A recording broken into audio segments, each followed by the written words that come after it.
그거 계약하지 마세요. 뭐라고? 지금 내가 뭔데 이 계약을 멈추라는 거야? 계약직 주제에 감히 회장님 앞에서 하지만 그 조항은 함정이에요.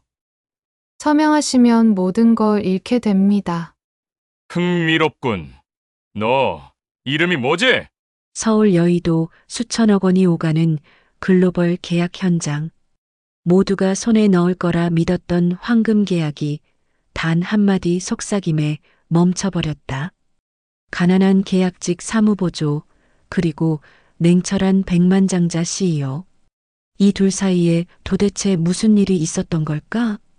누구도 예상 못한 배신, 형제 간의 음모, 그리고 모든 것을 뒤집을 진실이 드러난다. 계약직의 한마디가 재벌가를 뒤흔들고 결국 세상을 바꾸는 순간. 지금 그 이야기가 시작된다. 잠깐 1초만 투자해서 구독, 좋아요 버튼을 꾹 눌러주시면 영상 제작에 큰 힘이 됩니다. 지금 바로 시작하겠습니다. 서울 여의도 한복판, 하늘을 찌를 듯 솟아오른 유리 건물들 사이로 아침 해가 비쳐들고 있었습니다. 그 중에서도 가장 높고 웅장한 대기업 본사 건물, 그곳 10층 사무실에서 한수진은 오늘도 똑같은 하루를 시작했습니다. 수진 씨, 이거 복사 좀 해주세요. 수진 씨, 커피 한 잔만요. 아, 수진 씨, 이 서류들 정리해서 각 부서에 돌려주시고요. 37살 한수진에게는 이름 대신 계약직이라는 꼬리표가 따라다녔습니다. 아침 8시 반부터 저녁 6시까지 그녀는 마치 사무실의 그림자처럼 조용히 움직였습니다.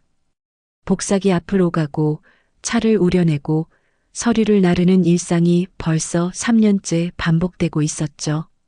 사무실 안 분위기는 늘 팽팽했습니다. 정규직 직원들은 각자의 책상에서 바쁘게 키보드를 두드리거나 전화 통화를 하며 중요한 일들을 처리했습니다. 그들의 대화 속에는 매출, 실적, 승진 같은 단어들이 자주 등장했고, 그럴 때마다 수지는 자신이 완전히 다른 세계에 사는 사람처럼 느껴졌습니다. 수진의 하루는 언제나 똑같았습니다. 아침 7시에 일어나서 지하철 9호선을 타고 여의도역까지 가는 길. 출근 시간 지하철은 늘 사람들로 가득 차 있어서 숨쉬기조차 힘들었죠. 회사에 도착하면 가장 먼저 하는 일은 사무실 청소였습니다. 어젯밤 야근하느라 어질러진 책상들을 정리하고 화분에 물을 주고 복사기에 종이를 보충하는 것부터 시작이었죠. 그 다음에는 부장님들이 마실 커피를 준비했습니다. 김 부장은 아메리카노 2잔 분량, 박 차장은 설탕 1스푼 넣은 믹스커피를 좋아했습니다. 한수진 씨, 잠깐만요. 김 부장이 수진을 불렀습니다.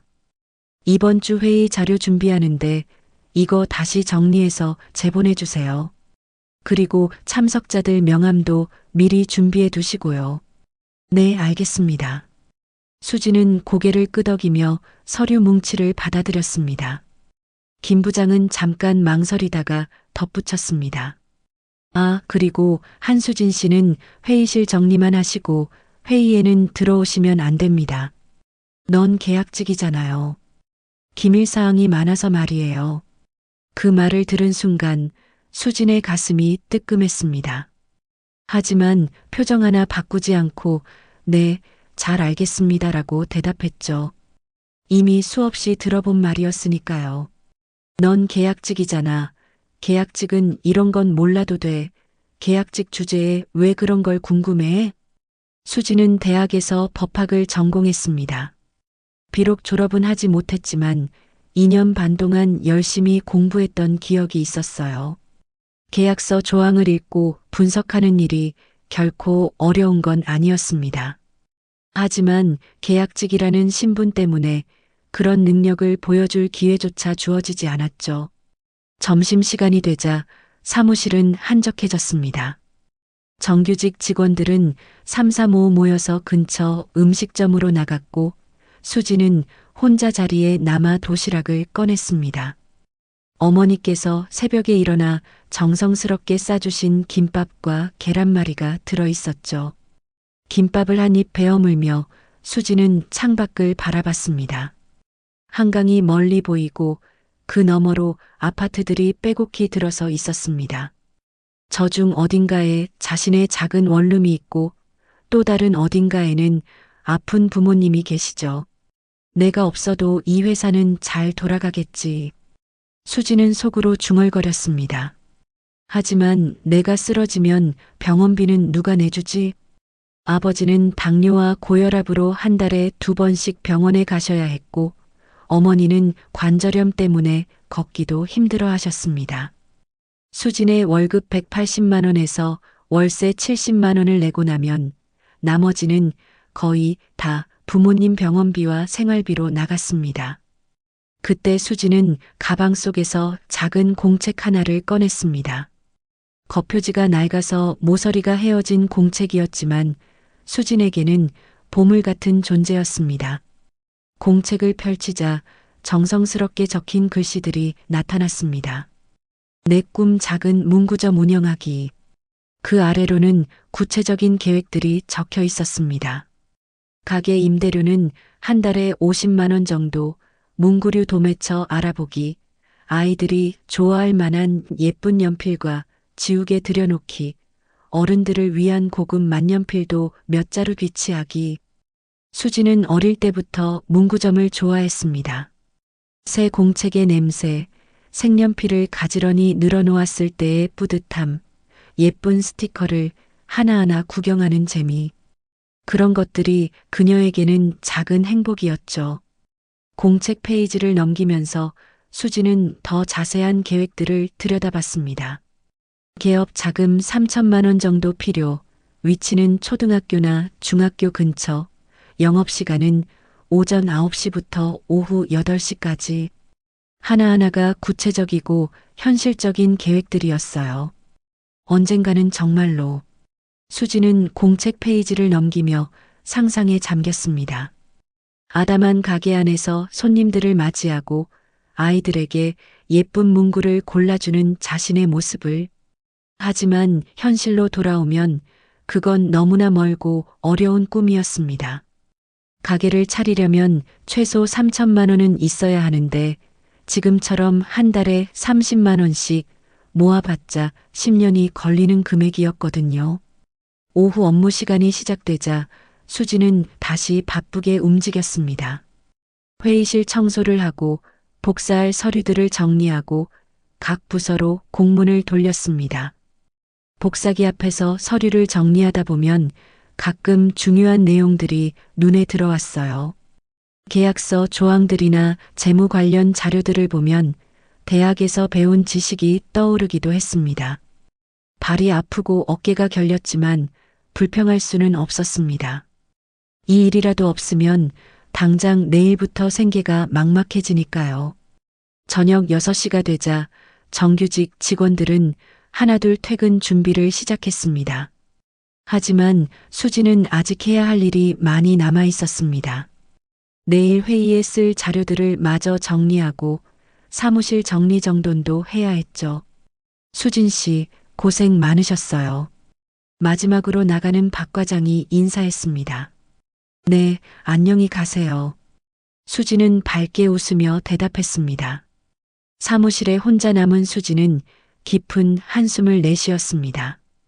형광등 불빛 아래서 혼자 일하는 모습이 창문에 비쳤는데 그 모습이 왠지 쓸쓸해 보였습니다. 하지만 수지는 포기하지 않았어요. 언젠가는 자신만의 작은 공간에서 자신만의 방식으로 사람들을 만날 날이 올 거라고 믿었거든요. 내일도 모레도 똑같은 하루가 반복되겠지. 수지는 중얼거리며 마지막 서류를 정리했습니다. 하지만 수지는 몰랐습니다. 내일은 그녀의 인생을 완전히 바꿔놓을 특별한 하루가 될 거라는 것을. 다음 날 아침 여의도 일대는 평소보다 더 분주했습니다. 경비원들이 입구에서 더욱 바쁘게 움직이고 로비에서는 직원들이 수군거리는 소리가 들렸어요. 수지는 평소처럼 8시 반에 출근했지만 뭔가 다른 분위기를 느낄 수 있었습니다. 오늘 그분이 오신다던데? 응, 강도연 회장. 실물로는 처음 보겠네. 와, 텔레비전에서만 봤는데. 엘리베이터 안에서 들린 대화였습니다. 수지는 고개를 살짝 기울이며 들었지만 별로 관심 있어 하지 않는 표정을 지었어요. 그녀에게는 누가 와도 상관없는 일이었거든요. 어차피 계약직인 그녀와는 전혀 다른 세계의 사람들이니까요. 하지만 사무실에 도착하자마자 분위기가 심상치 않음을 알 수 있었습니다. 평소보다 일찍 출근한 부장들이 바쁘게 전화 통화를 하고 있었고 직원들은 긴장한 표정으로 서류를 정리하고 있었어요. 한수진 씨. 김 부장이 수진을 급하게 불렀습니다.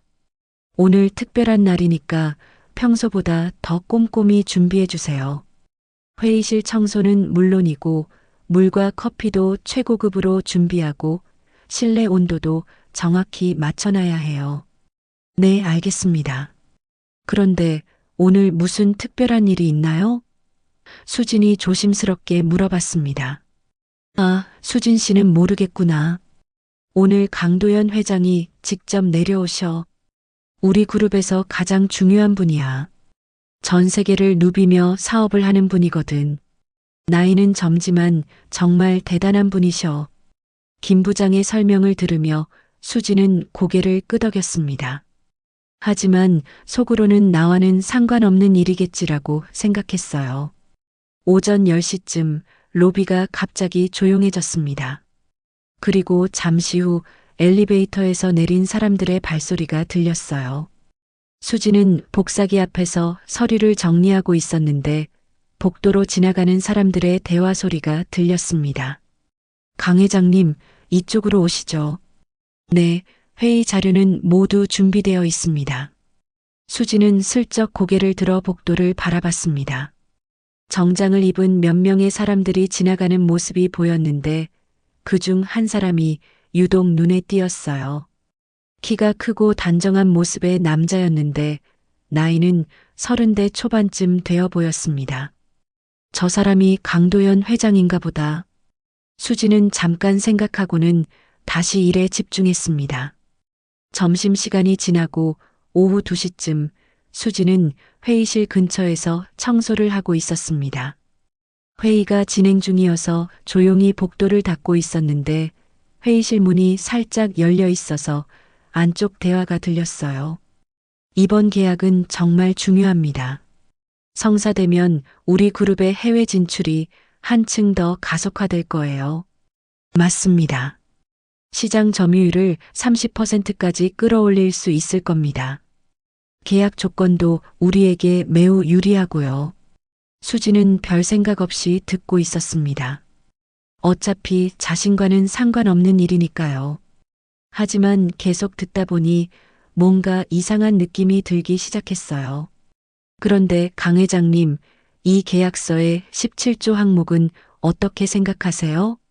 그때 수진의 손이 멈췄습니다. 17조라는 말이 귀에 쏙 들어왔거든요. 대학에서 계약법을 공부할 때 교수님께서 자주 강조하셨던 부분이었습니다. 계약서에서 가장 주의 깊게 봐야 할 조항들 중 하나가 바로 17조나 18조 같은 후반부 조항들이다. 거기에 함정이 숨어 있는 경우가 많다고 하셨거든요. 17조요? 별 문제 없어 보이는데요. 상대방 측에서 제시한 조건이고 우리에게 불리할 건 없어 보입니다. 수지는 몰래 회의실 문 쪽으로 다가갔습니다. 호기심이 생긴 거예요. 그럼 이대로 진행하시죠. 내일 최종 서명하고요. 회의가 끝나는 분위기였습니다. 수지는 급하게 복도로 물러나서 청소를 계속했습니다. 잠시 후 회의실 문이 열리고 사람들이 나왔습니다. 맨 앞에 서 있던 사람이 바로 강도연이었어요. 수지는 고개를 숙이고 청소를 계속했지만 귓가로는 그들의 대화가 계속 들렸습니다. 강 회장님, 정말 좋은 기회인 것 같습니다. 네, 저도 그렇게 생각해요. 이번 계약으로 동남아시아 시장에서 우리 입지가 확고해질 거예요. 그들이 지나간 후 수지는 회의실 정리를 위해 안으로 들어갔습니다. 테이블 위에는 여러 서류들이 흩어져 있었고 그 중 하나가 바닥에 떨어져 있었어요. 수지는 그 서류를 집어들었는데 우연히 내용이 눈에 들어왔습니다. 동남아시아 지역 독점 공급 계약서라는 제목이 적혀 있었고 그 아래로 복잡한 조항들이 나열되어 있었어요. 수지는 별 생각 없이 훑어봤는데 17조 항목에서 눈이 멈췄습니다. 잠깐, 이게 뭐지? 17조에는 공급업체의 일방적 계약 해지 권한에 대한 내용이 적혀 있었는데 자세히 읽어보니 상당히 이상했습니다. 겉으로는 양쪽 모두에게 공평한 조건인 것처럼 쓰여 있었지만 실제로는 상대방이 언제든지 쉽게 계약을 취소할 수 있는 조항이었어요. 수지는 대학 시절 공부했던 내용이 떠올랐습니다. 이런 종류의 조항은 대개 상대방에게 유리하게 만들어진다. 특히 해외 기업과의 계약에서는 더욱 주의해야 한다는 교수님 말씀이요. 더 자세히 읽어보니 문제는 그것만이 아니었습니다. 17조의 세부 항목들을 보면 상대방이 계약을 해지할 때 우리 회사가 이미 투자한 비용을 보상받을 수 있는 조항이 거의 없었어요. 즉, 상대방이 마음만 먹으면 언제든지 손쉽게 발을 빼면서 우리 회사만 막대한 손실을 입을 수 있는 구조였습니다. 이건 완전히 함정 아닌가? 수지는 심장이 빨리 뛰는 것을 느꼈습니다. 만약 이 계약이 그대로 진행된다면 나중에 큰 문제가 될 수도 있겠다는 생각이 들었거든요. 하지만 동시에 내가 뭘 할 수 있겠어? 라는 생각도 들었어요. 수지는 서류를 다시 테이블 위에 올려놓고 회의실 정리를 마쳤습니다. 하지만 마음속으로는 계속 그 계약서 조항이 맴돌았어요. 오후 내내 수지는 일에 집중하기 어려웠습니다. 복사를 하다가도 서류를 나르다가도 자꾸 그 계약서 생각이 났거든요. 대학에서 배운 지식이 맞다면 그 계약은 정말 위험할 수 있었어요. 저녁 무렵 수지는 우연히 강도연이 혼자서 엘리베이터를 기다리고 있는 모습을 봤습니다. 다른 임원들은 모두 먼저 가고 그만 혼자 남아있는 것 같았어요. 수지는 잠깐 망설였습니다. 말해야 할까? 아니면 그냥 넘어가야 할까? 하지만 양심상 그냥 넘어갈 수가 없었습니다. 만약 정말로 큰 손실이 생긴다면 그것은 회사 전체의 문제가 될 테니까요. 수지는 용기를 내어 강도연에게 다가갔습니다. 가슴이 쿵쿵 뛰었지만 할 말은 해야겠다는 생각이 들었거든요. 잠깐만요. 강도연이 돌아봤습니다. 처음 보는 얼굴이었지만 수진의 표정이 심각해 보여서 그런지 잠깐 멈춰 섰어요. 네, 뭔가요? 저는 계약직 사무보조 한수진이라고 합니다. 죄송한데 오늘 회의하신 그 계약 하지 마세요. 순간 주변 공기가 얼어붙는 것 같았습니다. 복도에 있던 몇몇 직원들이 이상한 눈으로 바라봤고 마침 지나가던 김 부장이 놀란 표정을 지었어요. 뭐라고요? 강도연이 눈을 깜빡였습니다. 그 계약서의 17조 조항, 독소 조항입니다. 상대방이 언제든지 일방적으로 계약을 해지할 수 있게 되어 있어요. 서명하시면 나중에 수천억 손실을 보실 겁니다. 김 부장이 급하게 다가와서 수진의 팔을 잡았습니다. 한수진 씨, 지금 뭐 하는 거예요? 계약직이 무슨 계약서를 논해요? 하지만 강도연은 오히려 흥미로운 표정을 지었습니다. 잠깐만요. 좀 더 자세히 말해보세요. 17조가 어떻게 문제라는 거죠? 수지는 떨리는 목소리로 설명을 시작했습니다. 제가 대학에서 법학을 공부했는데 그 조항을 보니 상대방이 계약 이행 중에도 언제든지 손쉽게 빠져나갈 수 있게 되어 있더라고요. 특히 투자 비용 회수 부분에서 우리 쪽에게 너무 불리한 조건들이 많아서 강도연의 표정이 진지해졌습니다. 구체적으로 어떤 부분이 문제라는 거죠? 김 부장이 다시 끼어들려고 했지만 강도연이 손짓으로 제지했습니다. 계속 말해보세요. 수지는 용기를 내서 자신이 발견한 문제점들을 하나하나 설명했습니다. 17조 사망을 보시면 상대방이 시장 상황 변화라는 모호한 이유만으로도 계약을 해지할 수 있게 되어 있어요. 그런데 우리 회사가 같은 이유로 해지하려면 6개월 전에 통보해야 하고 위약금까지 물어야 하죠. 그리고 5항에서는 강도연은 수진의 말을 끝까지 들었습니다. 점점 더 심각한 표정이 되어가는 것이 보였어요. 만약 당신 말이 맞다면 이건 정말 큰 문제네요. 강도연이 중얼거렸습니다. 김 부장이 당황한 목소리로 말했습니다. 강 회장님, 계약직 직원의 말을 믿고 이런 중요한 결정을 미루시는 건가요? 법무팀에서 이미 검토를 마쳤는데 법무팀 검토 결과를 다시 한번 확인해 보겠습니다. 강도연이 단호하게 말했습니다. 한수진 씨, 혹시 이 계약서를 다시 한번 자세히 봐주실 수 있나요? 수진은 깜짝 놀랐습니다. 자신 같은 계약직에게 그런 부탁을 하다니요. 저 같은 사람이 그런 중요한 일을 지금까지 말씀하신 걸 보면 충분히 능력이 있으신 것 같은데요. 내일 아침까지 검토해서 보고서를 작성해 주실 수 있겠습니까? 김 부장의 얼굴이 붉어졌습니다. 강 회장님, 이건 너무... 부장님, 강도연이 김 부장을 바라봤습니다. 만약 이 계약에 정말 문제가 있다면 지금 발견한 게 다행 아닌가요? 수천억 규모의 손실을 막을 수 있을지도 모르는데. 그렇게 말하고 강도연은 수진에게 명함을 건네주었습니다.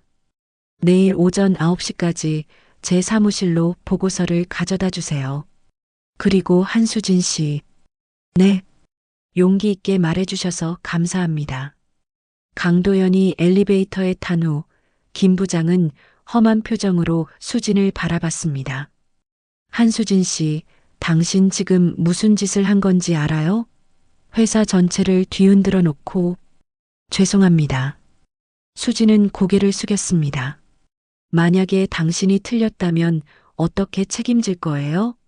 이런 큰 계약을 무산시켜 놓고... 수진은 더 이상 말할 수 없었습니다. 하지만 마음 한편으로는 후회하지 않았어요. 자신의 양심에는 부끄럽지 않은 일을 했다고 생각했거든요. 그날 밤 수진은 집에 돌아와서 밤늦게까지 계약서를 분석했습니다. 강도연이 복사해서 준 계약서를 한 줄 한 줄 꼼꼼히 읽어가며 문제가 될 만한 조항들을 찾아냈어요. 문제는 17조뿐만이 아니었습니다. 23조에는 지적재산권 관련 조항이 있었는데 우리 회사가 개발한 기술을 상대방이 무료로 사용할 수 있게 되어 있었어요. 31조에서는 분쟁 발생 시 해외 중재기관에서 해결하도록 되어 있었는데 그곳은 상대방 회사가 있는 나라의 기관이었습니다. 이건 정말 우리에게 불리한 계약이야. 수진은 새벽까지 작업해서 15페이지 분량의 보고서를 완성했습니다. 각 조항의 문제점과 예상되는 손실 규모, 그리고 수정 방안까지 자세히 적었어요. 다음 날 아침 수진은 긴장한 마음으로 강도연의 사무실을 찾아갔습니다. 최고층에 있는 회장실은 처음 와보는 곳이었어요. 넓고 고급스러운 사무실에는 큰 창문을 통해 한강이 내려다 보였습니다. 한수진 씨, 들어오세요. 강도연이 반갑게 인사했습니다. 보고서 준비해 오셨나요? 네, 여기 있습니다. 수진은 밤새 작성한 보고서를 건네주었습니다. 강도연은 보고서를 받아들고 찬찬히 읽기 시작했습니다. 페이지를 넘겨가며 점점 더 심각한 표정을 짓더니 마침내 고개를 들었어요. 이건 정말 대단한 분석이네요. 우리 법무팀도 놓쳤던 부분들을 이렇게 자세히 찾아내다니. 정말 문제가 있는 계약이었나요? 수진이 조심스럽게 물어봤습니다. 문제가 있다는 수준이 아니라 완전한 함정 계약이었어요. 만약 이대로 서명했다면 우리 회사는 몇 년 안에 수천억 원의 손실을 봤을 겁니다. 수진은 안도의 한숨을 내쉬었습니다. 자신의 판단이 틀리지 않았다는 것이 확인된 거니까요. 한수진 씨, 질문이 하나 있어요. 강도연이 말했습니다. 왜 이런 위험을 감수하면서까지 저에게 말씀해 주신 거죠? 계약직 입장에서는 굳이 나서지 않아도 될 일이었는데. 수진은 잠깐 생각하다가 대답했습니다. 저도 이 회사의 일원이니까요. 비록 계약직이지만 회사가 손해를 보는 걸 그냥 볼 수는 없었어요. 그리고요? 저에게는 이 일이 전부거든요. 회사가 어려워지면 저 같은 사람부터 해고될 테니까 결국 제 자신을 지키는 일이기도 했어요.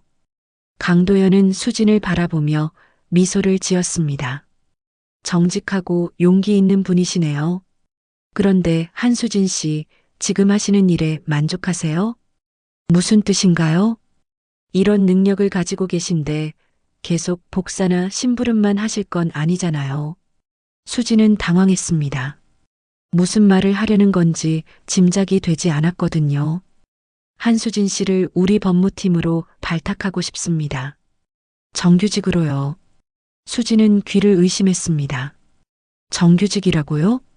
네, 이번 일을 계기로 법무팀을 강화하려고 해요. 한수진 씨 같은 분이 꼭 필요합니다. 하지만 그때 사무실 문이 거칠게 열렸습니다. 정장을 입은 중년 남자가 화난 표정으로 들어왔어요. 도연아, 무슨 일이야? 갑자기 계약을 중단한다고? 강도연의 표정이 굳어졌습니다. 형님이라고 하지 마. 부회장이라고 해. 그런데 대체 무슨 일인지 설명해봐. 수진은 분위기가 심상치 않음을 느꼈습니다. 저 사람이 바로 강도연의 형이자 부회장인 것 같았어요. 이 계약에 심각한 문제가 있다는 걸 발견했습니다. 문제? 무슨 문제? 법무팀에서 이미 검토했다고 했잖아. 강도연이 수진의 보고서를 들어보였습니다. 이 보고서를 보시면, 하지만 부회장은 보고서를 보지도 않고 손으로 쳤습니다.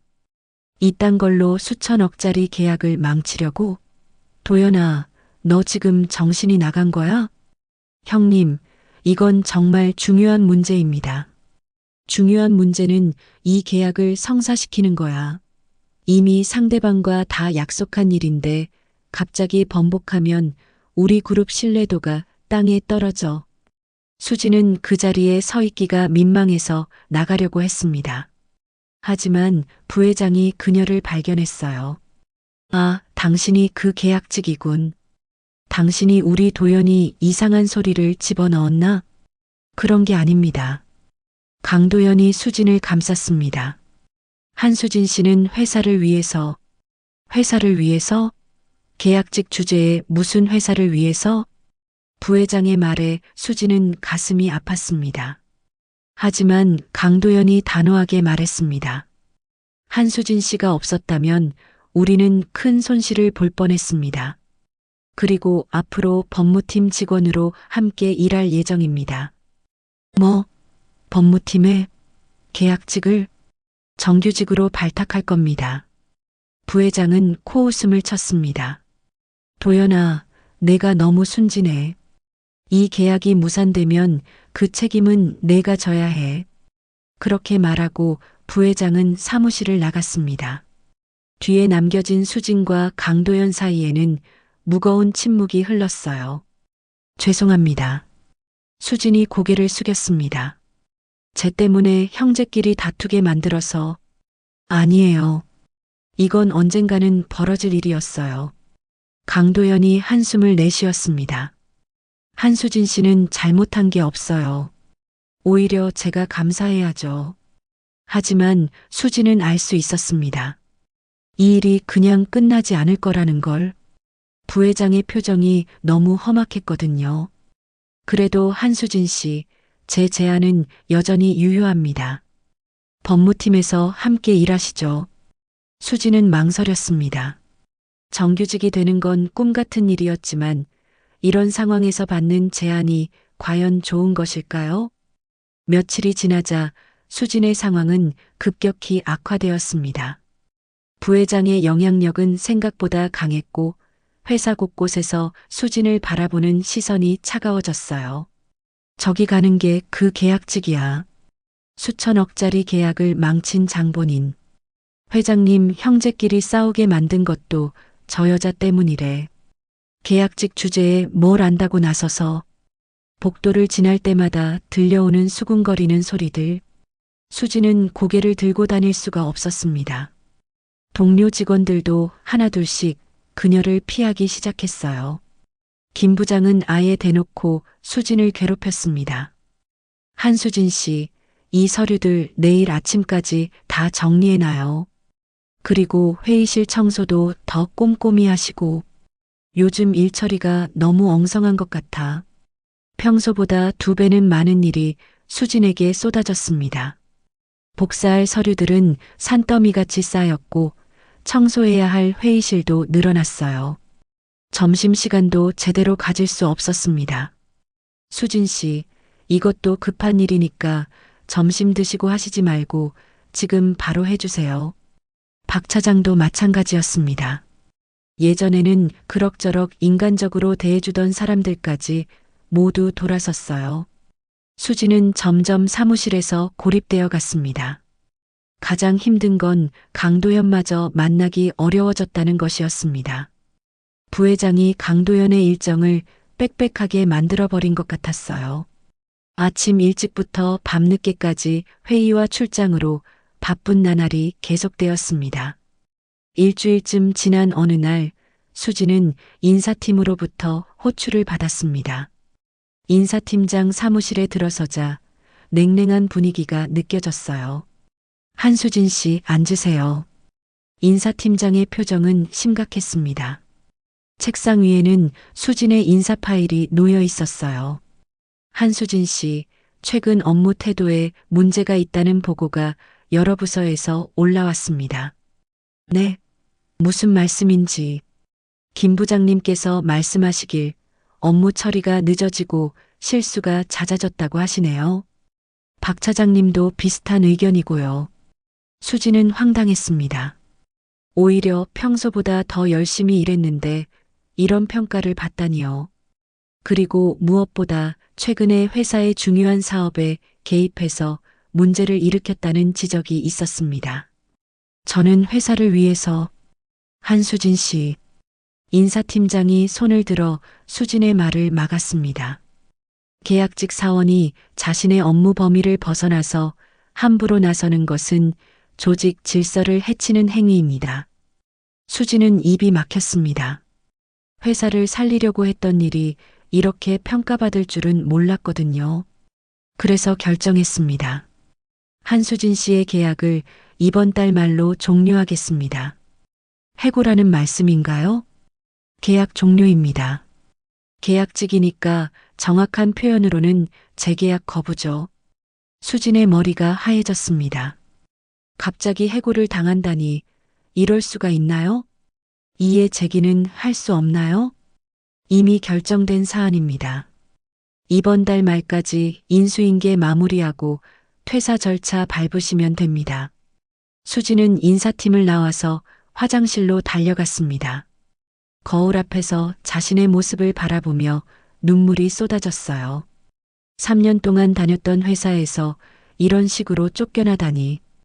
부모님 병원비는 어떻게 하지? 월세는?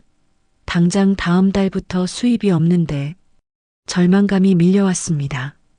37살의 나이에 경력도 별로 없는 상황에서 새 직장을 구하는 건 쉽지 않을 거예요. 그날 저녁 수지는 집에 돌아와서 부모님께 전화를 드렸습니다. 아버지, 안녕하세요. 수진아. 무슨 일이야? 목소리가 이상하네. 아, 아무것도 아니에요. 그냥 목소리 듣고 싶어서요. 그래. 우리 딸이 갑자기 왜 이래? 혹시 힘든 일이라도 있어? 수지는 울먹이는 목소리를 참으며 대답했습니다. 아니에요. 괜찮아요. 하지만 거짓말이었습니다.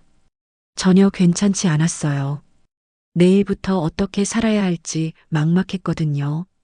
며칠 후 수지는 우연히 회사 로비에서 충격적인 대화를 엿듣게 되었습니다.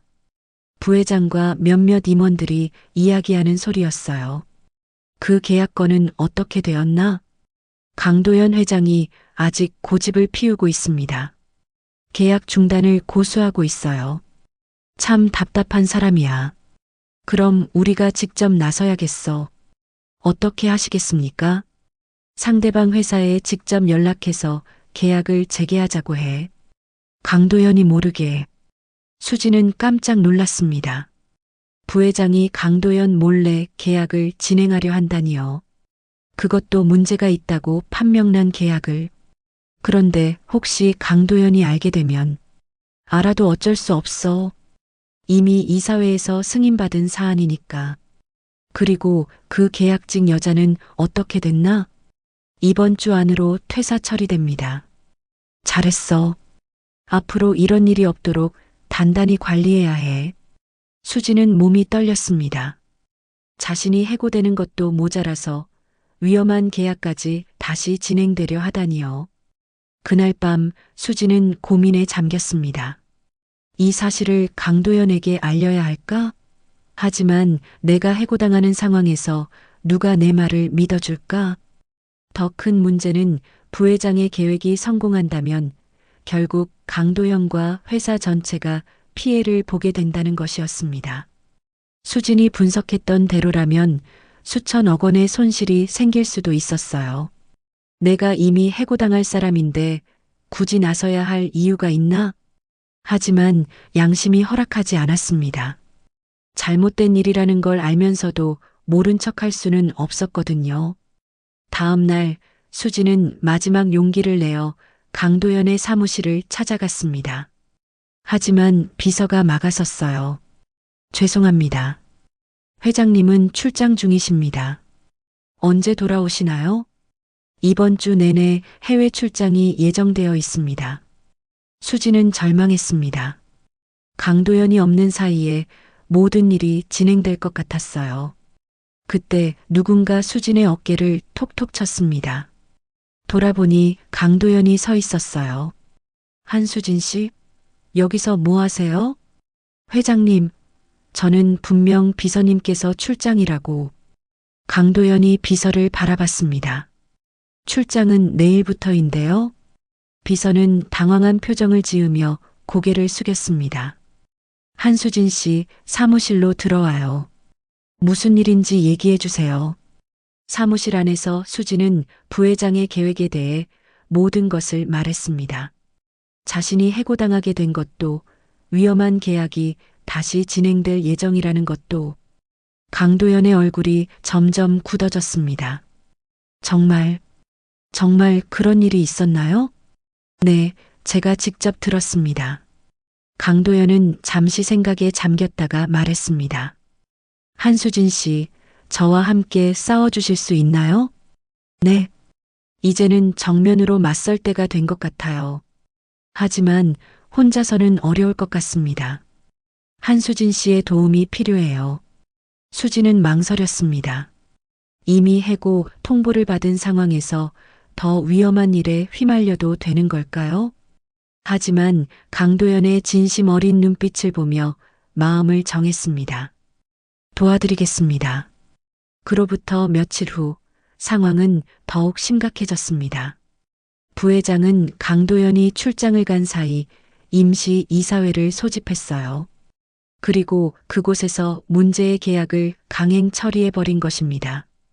이사회에서 만장일치로 통과되었습니다. 부회장이 득이만만한 표정으로 강도연에게 말했습니다. 내일 오전에 최종 서명식이 있을 예정이에요. 강도연은 분노를 참으며 대답했습니다. 형님, 이 계약에는 심각한 문제가 있다고 말씀드렸잖아요. 문제? 그건 계약직 여자가 지어낸 이야기일 뿐이야. 법무팀에서는 아무 문제 없다고 했어. 그럼 법무팀을 다시 불러서 확인해 보시죠. 부회장이 비웃었습니다. 지금 와서 뒤집을 수 있다고 생각해? 이미 상대방과 약속한 일이고 언론에도 발표했어. 계약 취소하면 우리 그룹 신용도가 바닥으로 떨어질 거야. 강도연은 더 이상 할 말이 없었습니다. 이사회 결정을 번복하기에는 너무 늦었거든요. 한편 수지는 자신의 마지막 출근 날을 맞았습니다. 책상을 정리하며 3년간의 추억을 돌이켜보니 복잡한 심정이었어요. 힘들었지만 나름대로 보람도 있었던 시간들이었거든요. 수진 씨, 정말 그만두시는 거예요? 같은 계약직 동료인 미영이 다가와서 물었습니다. 네, 어쩔 수 없네요. 너무 억울하지 않아요? 회사를 위해서 한 일인데. 수지는 쓸쓸하게 웃었습니다. 억울하다고 해서 달라질 건 없잖아요. 그때 강도연이 사무실로 들어왔습니다. 직원들이 모두 긴장한 표정으로 일어섰지만 강도연의 눈은 오직 수진에게만 향해 있었어요. 한수진 씨, 잠깐 얘기 좀 할까요? 사람들의 시선이 집중되는 가운데 수진은 강도연을 따라 빈 회의실로 갔습니다. 내일 계약 서명식이 있습니다. 강도연이 침통한 목소리로 말했습니다. 그럼 결국 그 계약이 진행되는 건가요? 네, 이사회에서 통과되었어요. 제가 막을 방법이 없었습니다. 수지는 가슴이 아팠습니다. 자신이 그토록 막으려 했던 일이 결국 일어나고 마는 거네요. 한수진 씨께서 예측하신 대로라면 몇 년 후에는 큰 문제가 생길 겁니다. 그때가 되어서야 제 형도 깨달을 테지만 이미 늦었죠. 회장님, 정말 죄송해요. 제가 더 설득력 있게 말씀드렸다면. 아니에요. 한수진 씨가 잘못한 게 아니라 제가 무력했던 거예요. 강도연이 고개를 숙였습니다. 그런데 한수진 씨, 앞으로 어떻게 하실 건가요? 아직 정하지 못했어요. 우선 새 직장을 찾아봐야죠. 강도연이 잠깐 망설이다가 말했습니다. 혹시 괜찮으시다면 제가 새로 만들 회사에서 함께 일하지 않으실래요? 새로 만들 회사요? 네, 이번 일을 계기로 독립을 생각하고 있어요. 그룹에서 나와서 제가 직접 회사를 차리려고 합니다. 한수진 씨 같은 분이 꼭 필요해요. 수지는 깜짝 놀랐습니다. 강도연이 그룹을 떠난다니요. 하지만 저는 경력도 별로 없고 나이도 많고 경험과 나이는 중요하지 않아요. 진실을 말할 용기와 실력이 있으시잖아요. 수지는 마음이 흔들렸습니다. 하지만 현실적인 문제들이 걸렸어요. 생각해 보시고 연락 주세요. 강도연이 명함을 건네주며 말했습니다. 급하지는 않으니까요. 그날 저녁 수지는 집에서 깊은 생각에 잠겼습니다. 새로운 도전을 할 것인가 아니면 안전한 길을 선택할 것인가. 다음 날 아침 계약 서명식이 열렸습니다. 호텔 대연회장에는 많은 사람들이 모였고 기자들도 대거 몰려들었어요. 부회장은 만족스러운 표정으로 행사를 주재했습니다. 오늘 이 계약으로 우리 그룹이 동남아시아 시장에서 확고한 지위를 다지게 될 것입니다. 박수 소리가 울려 퍼졌습니다. 하지만 강도연의 표정은 어두웠어요. 서명식이 진행되는 동안 수지는 멀리서 그 모습을 지켜봤습니다. 호텔 로비에 앉아서 뉴스를 보고 있었거든요. 역사적인 계약이 체결되었습니다. 이번 계약으로 한국 기업의 동남아시아 진출이 더욱 활발해질 것으로 예상됩니다. 텔레비전 화면에는 웃으며 악수하는 사람들의 모습이 나왔어요. 하지만 수지는 씁쓸한 마음밖에 들지 않았습니다. 며칠이 지난 후 예상치 못한 일이 벌어졌습니다. 그 계약에 대한 진실이 언론에 폭로된 것입니다. 대기업 그룹, 독소조항 계약으로 수천억 손실 위험, 부실한 계약 검토로 인한 경영진 책임론 제기. 신문 헤드라인을 본 수지는 깜짝 놀랐습니다. 누군가 언론에 제보한 것 같았어요. 그날 오후 강도연에게서 전화가 왔습니다. 한수진 씨, 뉴스 보셨죠? 네, 어떻게 된 일인가요? 제가 기자들에게 자료를 제공했어요. 한수진 씨가 작성하신 보고서를요. 수지는 놀라서 말을 잇지 못했습니다. 더 이상 침묵할 수 없었어요. 이대로 가다가는 정말 큰 손실을 볼 테니까요. 그럼 지금 회사 분위기는 어떤가요? 난리가 났죠. 주가도 폭락했고 이사회도 비상 소집되었어요.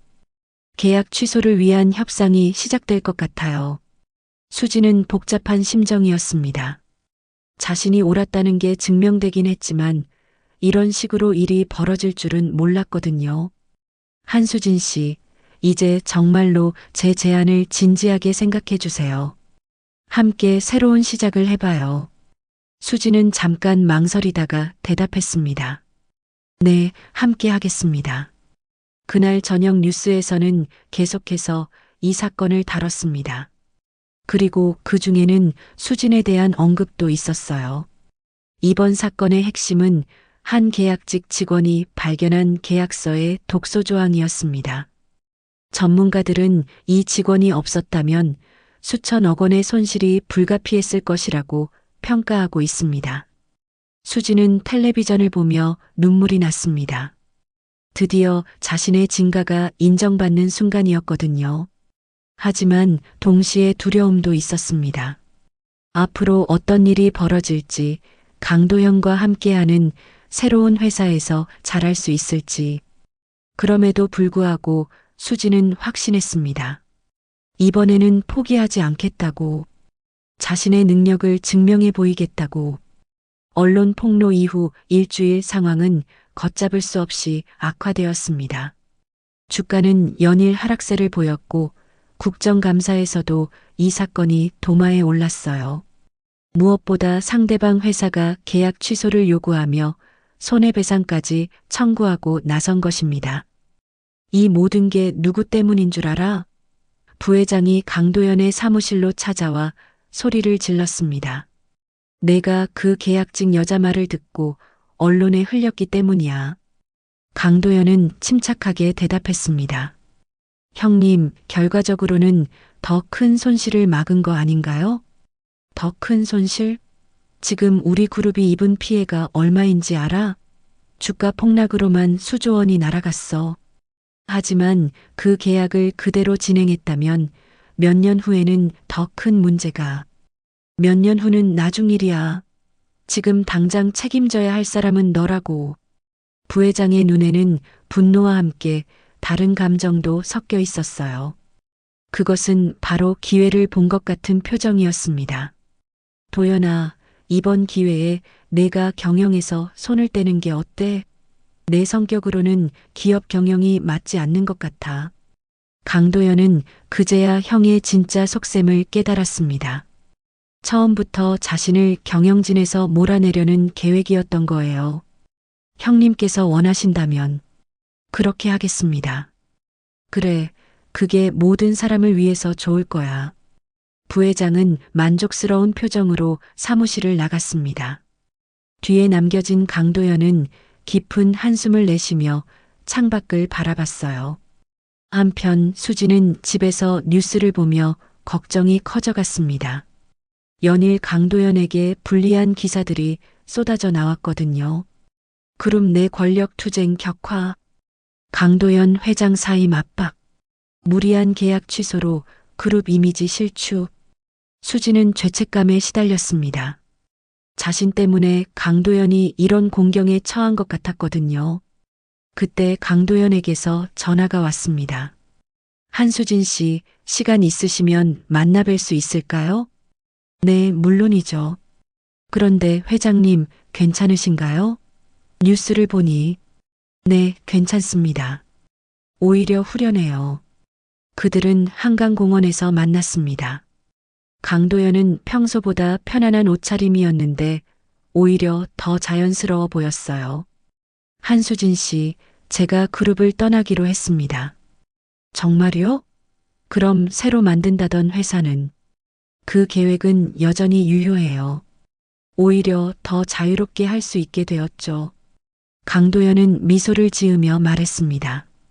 사실 저는 원래 큰 그룹 경영보다는 작은 회사를 직접 운영하는 게 더 맞는 것 같아요.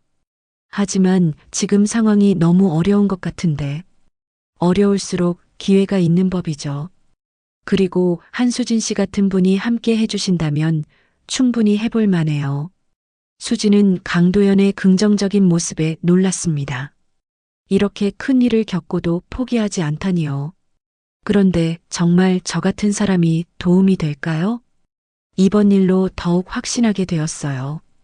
한수진 씨는 진실을 보는 눈과 그것을 지키려는 용기가 있어요. 그런 사람이 가장 필요한 거죠. 그들은 강변을 따라 걸으며 새로운 회사에 대한 구체적인 계획을 세웠습니다. 업종은 기업 컨설팅, 특히 계약서 검토와 리스크 분석에 특화된 회사를 만들기로 했어요. 한수진 씨의 경험과 제 네트워크를 결합하면 충분히 경쟁력이 있을 것 같아요. 저도 열심히 하겠습니다. 이번에는 정말 제대로 해보고 싶어요. 그때 수진의 휴대폰이 울렸습니다. 모르는 번호였는데 받아보니 기자였어요. 한수진 씨죠? 저는 경제신문 기자입니다. 이번 사건에 대해서 인터뷰 좀 부탁드리고 싶은데요. 저는 인터뷰 같은 건 어려울 것 같아요. 계약직 신분으로 대기업의 문제를 발견하신 이야기가 많은 사람들에게 희망을 줄 수 있을 것 같아서요. 수지는 망설였습니다. 하지만 강도연이 고개를 끄덕이는 것을 보고 마음을 정했어요. 네, 한번 생각해 보겠습니다. 전화를 끊은 후 강도연이 말했습니다. 좋은 기회인 것 같아요. 한수진 씨의 이야기가 알려지면 우리 회사에도 도움이 될 거예요. 하지만 그날 저녁 수진에게 예상치 못한 전화가 걸려왔습니다. 바로 김 부장이었어요. 한수진 씨, 혹시 시간 있으면 나와서 얘기 좀 할까요? 수진은 의아했지만 만나보기로 했습니다. 근처 커피숍에서 만난 김 부장은 평소와 달리 조심스러운 모습이었어요. 한수진 씨, 그동안 미안했어요. 제가 너무 심하게 했죠. 무슨 말씀이신지. 솔직히 말하면 부회장님께서 한수진 씨를 괴롭히라고 지시하셨어요. 그래서 어쩔 수 없이. 수진은 충격받았습니다. 역시 부회장의 지시였던 거네요. 그런데 이번 일로 부회장님 입지도 많이 흔들렸어요.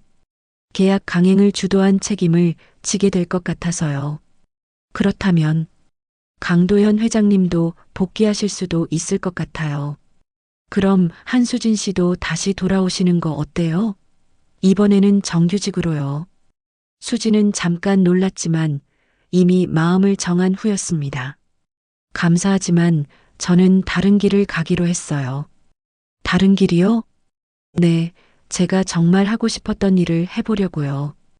김 부장은 아쉬워하는 표정이었지만 수진의 결심이 굳은 것을 알 수 있었어요.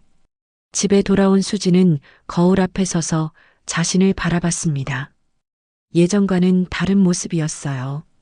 더 당당하고 더 자신감 있는 모습이었죠. 이제 정말 새로운 시작이야. 수진은 작은 공책을 꺼내서 새로운 꿈을 적기 시작했습니다. 작은 문구점이라는 오래된 꿈 대신 이제는 전문성을 인정받는 컨설턴트라는 새로운 꿈을 써내려갔어요. 그날 밤 수진은 오랜만에 편안한 잠에 들었습니다. 내일부터 시작될 새로운 인생을 꿈꾸면서요. 한 달 후 드디어 진실이 밝혀지는 날이 왔습니다. 검찰 수사 결과 부회장의 계획적인 음모가 드러난 것입니다. 그는 처음부터 문제 있는 계약을 강행해서 강도연을 경영진에서 축출하려 했던 거였어요. 부회장 구속영장 신청. 배임 혐의 인정, 그룹 내 권력 투쟁, 계획적 음모로 밝혀져. 뉴스를 본 수지는 복잡한 심정이었습니다. 자신들이 옳았다는 게 증명되긴 했지만 이런 식으로 끝날 줄은 몰랐거든요. 그때 강도연에게서 전화가 왔습니다. 한수진 씨, 뉴스 보셨죠? 네, 정말 놀라웠어요. 처음부터 계획이었다니. 저도 몰랐어요. 형이 그렇게까지 할 줄은. 그런데 한수진 씨, 이제 정말 마지막 대결을 해야 할 것 같아요. 마지막 대결이요? 내일 임시주주총회가 열려요. 거기서 그룹의 새로운 경영진이 결정될 예정입니다. 강도연의 목소리에는 결의가 담겨 있었습니다. 이번에는 제대로 맞서보려고 해요. 한수진 씨가 만들어준 보고서가 결정적 증거가 될 것 같아요. 다음 날 호텔 대연회장에서 임시주주총회가 열렸습니다. 수진도 강도연의 요청으로 참석했어요. 증인으로 나설 수도 있다는 이야기 때문이었죠. 회장 안은 긴장감으로 가득했습니다. 주주들과 기자들, 그리고 임원진들이 빼곡히 자리를 메웠어요. 부회장은 구속되지 않은 상태였지만 얼굴이 많이 초췌해져 있었습니다. 반면 강도연은 당당한 모습으로 단상에 올라섰어요. 존경하는 주주 여러분, 오늘 이 자리에서 진실을 모두 말씀드리겠습니다. 강도연은 차근차근 사건의 전말을 설명했습니다. 위험한 계약서를 발견한 과정, 그것을 막으려 했던 노력, 그리고 부회장의 방해 공작까지. 이 모든 진실을 밝혀낸 것은 바로 한 사람의 용기였습니다. 계약직 직원이었던 한수진 씨가 없었다면 우리 그룹은 수천억 원의 손실을 피할 수 없었을 겁니다. 강도연이 수진을 가리키자 모든 시선이 그녀에게 집중되었습니다. 수진은 긴장했지만 당당하게 일어났어요. 한수진 씨, 한 말씀 해주시겠습니까? 수진은 잠깐 망설이다가 마이크 앞에 섰습니다. 저는 그냥 옳은 일을 했을 뿐입니다. 수진의 목소리는 떨렸지만 확신에 차 있었어요. 계약직이라는 이유로 무시당했지만 진실만은 포기할 수 없었습니다.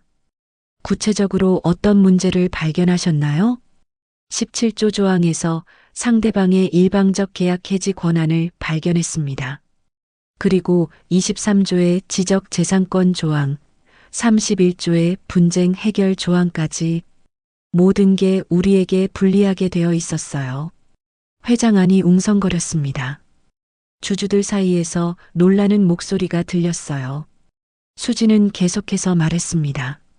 처음에는 저 같은 사람이 나서도 되나 싶었습니다. 하지만 잘못된 걸 알면서도 모른 척할 수는 없었어요. 그것이 진정 회사를 사랑하는 마음이라고 생각했거든요. 박수 소리가 터져 나왔습니다. 처음에는 몇 명이었지만 점점 더 많은 사람들이 박수를 치기 시작했어요. 그때 부회장이 일어섰습니다. 잠깐만요. 계약직 한 명의 말을 믿고 이런 중요한 결정을 내리시는 건가요? 하지만 한 주주가 일어나서 말했습니다. 그 계약직 직원 덕분에 우리가 큰 손실을 면했잖아요. 맞습니다. 오히려 그런 인재를 알아보지 못한 경영진이 문제죠. 분위기는 완전히 강도연과 수진 편으로 돌아섰습니다. 최종 투표 결과 강도연이 새로운 회장으로 선출되었습니다. 그리고 부회장은 모든 임원직에서 사퇴하게 되었어요. 감사합니다, 주주 여러분. 새로운 마음으로 그룹을 이끌어 가겠습니다. 강도연의 소감 발표가 끝난 후 기자들이 수진을 둘러쌌습니다. 한수진 씨, 앞으로 어떤 계획이 있으신가요? 정규직 복귀 제안을 받으셨나요? 수진은 잠깐 생각하다가 대답했습니다. 저는 새로운 길을 선택하기로 했습니다. 강도연 회장님과 함께 새로운 회사를 만들어서 더 많은 기업들이 올바른 계약을 맺을 수 있도록 도울 예정입니다. 새로운 회사요? 네, 기업 컨설팅 회사입니다. 저 같은 사람도 전문성을 인정받을 수 있다는 걸 보여주고 싶어요. 그날 저녁 수진과 강도연은 조용한 카페에서 앞으로의 계획을 구체적으로 논의했습니다. 한수진 씨, 정말 고생 많으셨어요. 덕분에 진실이 밝혀졌습니다. 저야말로 회장님 덕분에 새로운 기회를 얻게 되었어요. 그런데 정말 그룹으로 복귀하지 않으셔도 되나요? 이제는 누구도 무시하지 않을 테니까요. 수지는 미소를 지으며 대답했습니다. 아니에요. 저는 더 큰 꿈을 꾸게 되었거든요. 작은 문구점 사장이 되는 대신 전문 컨설턴트가 되고 싶어요. 그럼 우리 회사 이름은 뭐로 할까요? 수진이 잠깐 생각하더니 말했습니다. 어떠세요?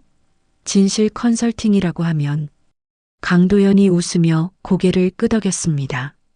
좋네요. 진실을 바탕으로 한 컨설팅. 우리가 추구하는 가치와 딱 맞아요. 그들은 손을 맞잡으며 새로운 출발을 다짐했습니다. 수진에게는 더 이상 계약직이라는 꼬리표가 따라다니지 않았어요. 이제는 당당한 사업 파트너였거든요. 6개월 후 서울 강남의 한 오피스텔 2층에 자리 잡은 진실 컨설팅은 벌써 업계에서 주목받는 회사가 되어 있었습니다. 수지는 더 이상 복사나 심부름을 하는 사람이 아니었어요. 이제는 명함에 대표이사라는 직함이 당당히 적혀 있었습니다. 한수진 대표님, 오늘도 새로운 계약 검토 의뢰가 3건이나 들어왔습니다. 신입 직원 민지가 보고했습니다. 그래요? 벌써 이번 달에 20건째네요. 수진은 뿌듯한 미소를 지었어요. 수진의 책상은 예전과 완전히 달랐습니다. 각종 법률 서적들과 계약서, 분석 자료들로 가득했고 벽에는 진실은 언제나 이긴다라는 액자가 걸려 있었어요. 그때 강도연이 사무실로 들어왔습니다. 그도 예전보다 훨씬 편안하고 자연스러운 모습이었어요. 수진 씨, 좋은 소식이 있어요. 무슨 소식인가요? 대기업 삼성에서 우리한테 대형 프로젝트를 의뢰하고 싶다고 하네요. 해외 진출 관련 계약들을 전체적으로 검토해 달라는 거예요. 수지는 깜짝 놀랐습니다. 정말요? 그런 큰 회사에서요? 네, 우리 회사 명성이 벌써 이렇게 높아졌어요. 특히 수진 씨가 발견한 독소조항 사례가 업계에서 화제가 되면서 많은 기업들이 관심을 보이고 있어요. 수지는 감격스러웠습니다. 불과 6개월 전만 해도 계약직이라고 무시당하던 자신이 이제는 대기업에서 먼저 찾는 전문가가 된 것이에요. 그런데 수진 씨, 오늘 특별한 손님이 오신대요. 특별한 손님이요? 예전 회사 동료분들이요. 김 부장님과 박 차장님, 그리고 미영 씨도 함께요. 수지는 약간 긴장했습니다. 예전 동료들과 만나는 건 처음이었거든요. 오후 3시쯤 예전 직장 동료들이 회사를 방문했습니다. 김 부장과 박 차장은 어색한 표정이었고 미영은 신기한 듯 사무실을 둘러봤어요. 수진 씨, 아니, 수진 대표님. 김 부장이 조심스럽게 말했습니다. 정말 대단하시네요. 이런 멋진 회사를 차리시다니. 앉으세요. 커피라도 한 잔 드시고 가세요. 수진은 자연스럽게 손님을 맞았습니다. 예전 같았으면 수진이 커피를 타서 가져다 드렸겠지만 이제는 민지가 그 일을 했어요. 수진 대표님, 사실 저희가 온 이유가 있어요. 박 차장이 말했습니다. 회사에서 수진 대표님께 정식으로 사과하라고 해서요. 사과요? 김 부장이 고개를 숙였습니다. 그동안 정말 죄송했습니다. 수진 씨를, 수진 대표님을 제대로 대우하지 못해서요. 특히 제가 너무 심하게 했죠. 이제 와서 그런 말씀을 하실 필요 없어요. 다 지난 일이에요. 그리고 미영이 조심스럽게 말했습니다. 회사에서 수진 언니, 아니, 수진 대표님께 복귀 제안을 하고 싶다고 해요. 이번에는 정말 좋은 조건으로요. 수지는 잠깐 놀랐습니다. 복귀 제안이요? 네, 법무팀 팀장 자리예요. 연봉도 지금보다 훨씬 높게 책정해드린다고 하고요. 김 부장이 설명했습니다. 그리고 회사차도 지급하고 전용 사무실도 마련해드린다고 해요. 박 차장이 덧붙였습니다. 수지는 잠깐 생각에 잠겼습니다. 예전 같았으면 꿈 같은 제안이었을 거예요. 하지만 지금은 달랐습니다. 감사한 제안이지만 저는 여기서 제 길을 가보려고 해요. 정말요? 하지만 대기업의 안정성이나 복지 면에서는 저는 이제 안정성보다는 보람을 선택하고 싶어요. 수진이 미소를 지으며 말했습니다. 여기서는 제가 진짜 원하는 일을 할 수 있거든요. 그때 강도연이 들어왔습니다. 아, 손님들이 오셨군요. 김 부장과 박 차장은 강도연을 보자 깍듯하게 인사했어요. 하지만 강도연은 수진과 동등한 위치에서 자연스럽게 대화했습니다. 수진 씨, 아까 말한 삼성 프로젝트 건 수락하기로 했어요? 네, 해보죠. 우리가 할 수 있을 것 같아요. 동료들은 수진과 강도연의 대화를 보며 놀라는 표정을 지었어요. 예전에는 상상할 수 없던 모습이었거든요.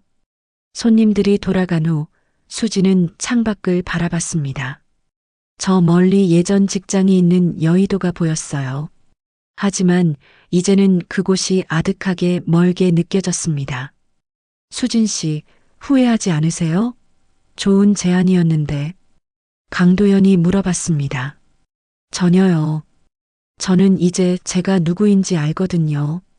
수지는 책상 서랍에서 낡은 공책을 꺼냈습니다. 예전에 작은 문구점 운영하기라고 적혀있던 그 공책이었어요.